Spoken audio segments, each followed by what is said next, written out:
Looking to enhance the appeal and performance of your gym with state-of-the-art equipment? Look no further than the Gym Administrator.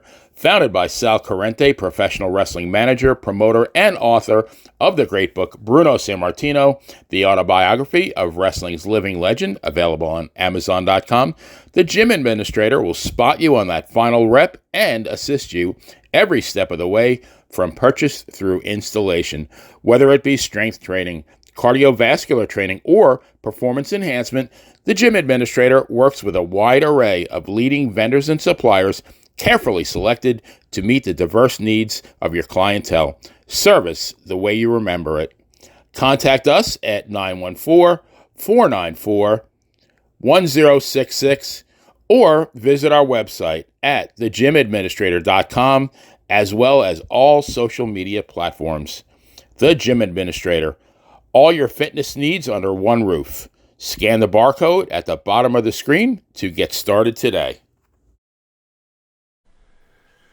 I was listening to you speak about snooker.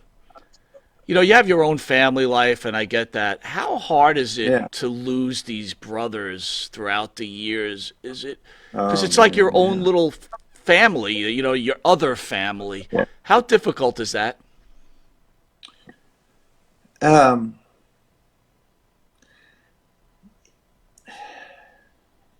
You know,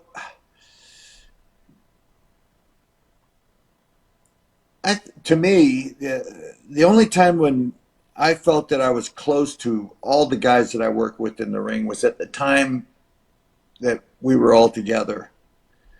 And then I got away from the business, and then I got back in about 2005, you know, working with Vince and being a road agent, and working with guys again. You know, but this is just being me, and I hope it doesn't sound selfish, but it just, for me, when I got away from the business, I just sort of wanted to be done with it. And then you just hear of who passed away, or who is down and out, or who is sick. And, you know, I would have a moment or two. But I don't want to make it feel like I'm heartless, but you know, for me, it was a brotherhood during the active time, and everybody just sort of, you know, went their way as everybody got out of the business and went their separate ways. I don't know of too many guys that kept in contact even after the years they were out of the business. I run into them more at these convention signings, these fanboys, and you know, and have a moment. And of course, there's always an embrace and a hug, and it's good to see you. But yeah. And it's just a few times they say, "Hey, are you staying at the hotel?" "Yeah." "Well, let's go down and have a beer." "Okay." But you know, for me, that was only maybe just a few times, and I've done 100 of these signings around the country. So you know, we're real close and tight at the moment, but I think it's I don't know what the mindset is that, you know, once we're done, we're done. And I hate to make it sound like we're done with each other, but it isn't something where you go out of, I don't go out of my way to try and locate and find and correspond with some of the fellow guys that I had great matches with.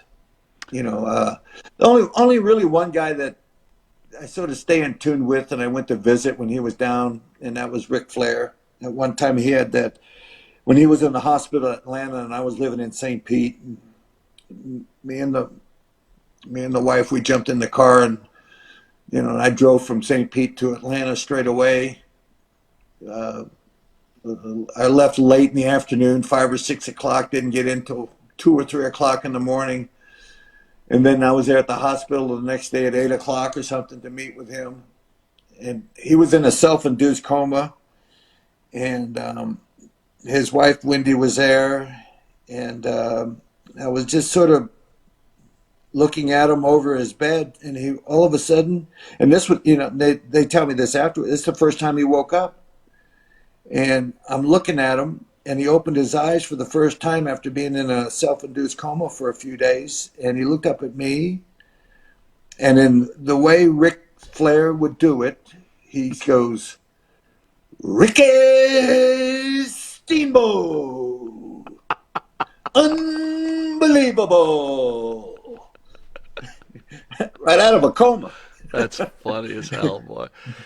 So, Rick, you're going to have to appease me now, because now that rolls into this